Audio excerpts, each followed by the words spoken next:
This is a $20 bill. This is a $100 bill. And this, yes, this is also a $100 bill.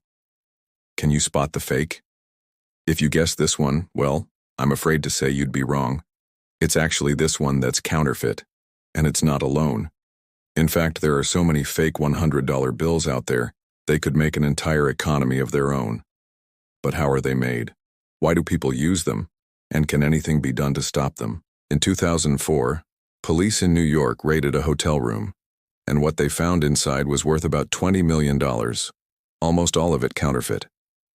There was money from every corner of the globe, including 800,000 euros, 36,000 pounds, 220,000 US dollars, plus plenty of local currency from around the world. There were even blank passports with forged security features. So why did the authorities find all this? Well, it was thanks to an anonymous tip-off from someone who claimed they'd been kidnapped by a counterfeiting ring and forced to work for them. According to the informant, the gang had even convinced a former employee at the Bureau of Engraving and Printing that counterfeiting was illegal because he was only copying money, not hurting anyone. He went on to help them set up shop in China, where the police eventually busted them.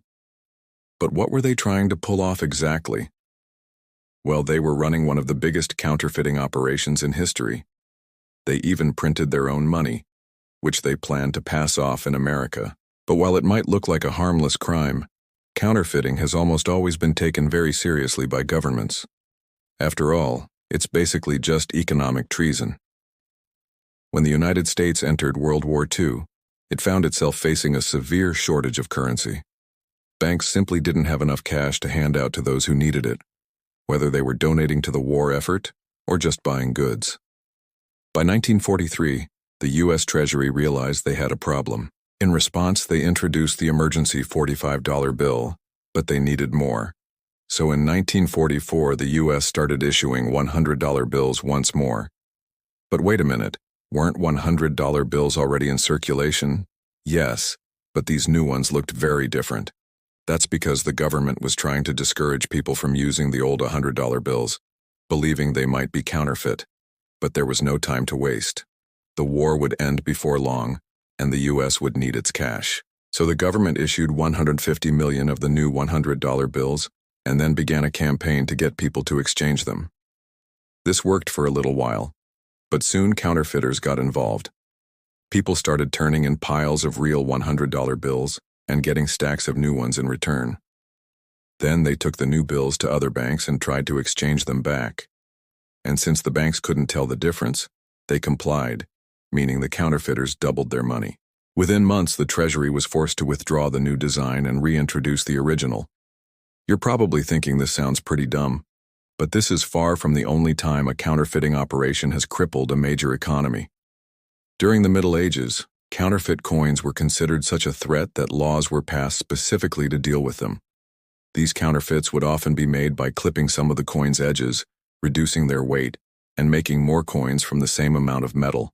In 1497, King Henry VII of England even went so far as to redesign the penny to prevent this from happening. His new coin featured a rose on one side and a portcullis on the other, but the counterfeiters simply copied the design. By the 1800s, counterfeiting had become a federal offense in most Western countries. But despite the efforts of law enforcement, fakes were everywhere. The quality of these reproductions varied wildly. Some were made by organized crime rings, and others by lone wolves looking to make a quick buck. There were even dedicated counterfeiting presses operating across Europe and the Americas. Their only purpose was to produce as much fake money as possible. The first banknotes were produced in Germany in 1866, although we should point out that they weren't exactly high quality. In fact, when they were discovered by the authorities, the plates used to print them were literally thrown into a river. That's because the German government didn't want anyone knowing how easy it was to counterfeit their money. But unfortunately, it wasn't hard at all. Not only were the designs incredibly simple, but the plates themselves were made from lead, a metal which was widely available at the time. You could buy it in small ingots or bars and melt it down to cast your own counterfeits. So it's no surprise that once the government realized what was going on, they redesigned the banknote. incorporating more sophisticated security features. The United States wasn't far behind. It also began printing banknotes in 1862, although we're sure you've seen the designs if you haven't already. Today, the secret to preventing counterfeiting is hidden in plain sight. Take a look at any $100 bill and you'll see the word 1 spelled out in large letters on the front. What about the number 100? It's missing the letter U. Now look closely at the word 100 and you'll see that the second N is slightly different to the first. These kinds of micro details are put onto our cash to prevent counterfeiting, not to mention the watermark that appears on the left-hand side. But perhaps the best protection of all is the unique serial number located on the right. Every single note is different, and if you come across one that isn't, well, you may have stumbled upon a fake. But what does all this mean for the future of counterfeiting? Well, it's good news and bad news. On one hand, our modern equipment makes producing high-quality counterfeits easier than ever. Just ask someone who's spent years perfecting their Photoshop skills. But on the other hand, there are even more ways to detect fake cash. For example, a UV light will reveal special markings on all genuine bills. Plus, there's the feel of the paper itself. Counterfeits tend to be thicker because they are made from multiple sheets of paper layered on top of each other. And they're heavier because criminals don't have access to the fancy equipment used by the Bureau of Engraving and Printing. Of course, these methods aren't foolproof, but they do help catch the worst offenders. In the past, it was all too easy to make a fortune in counterfeits. And there were even cases where individuals gained enough wealth to become influential members of society. But today, things have changed. Counterfeiting is now an organized crime. Instead of trying to spend their money in person, criminals use it to scam businesses over the internet. Credit card companies are particularly vulnerable to counterfeit money because they don't have access to the same security features as banks. This means they rely heavily on software to identify fakes. Unfortunately, even the best programs struggle against sophisticated counterfeiters. Sometimes they even end up flagging legitimate transactions as fake.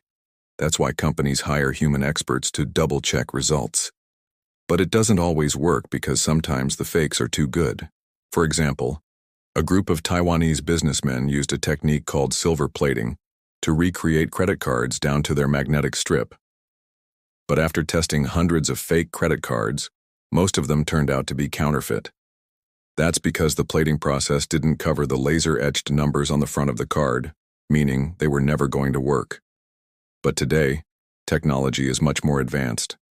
Criminals have figured out how to remove the embossed numbers and replace them with fake ones. And it gets worse. Counterfeiters have even created their own fake credit card companies, which means they can apply for merchant accounts and start selling things online.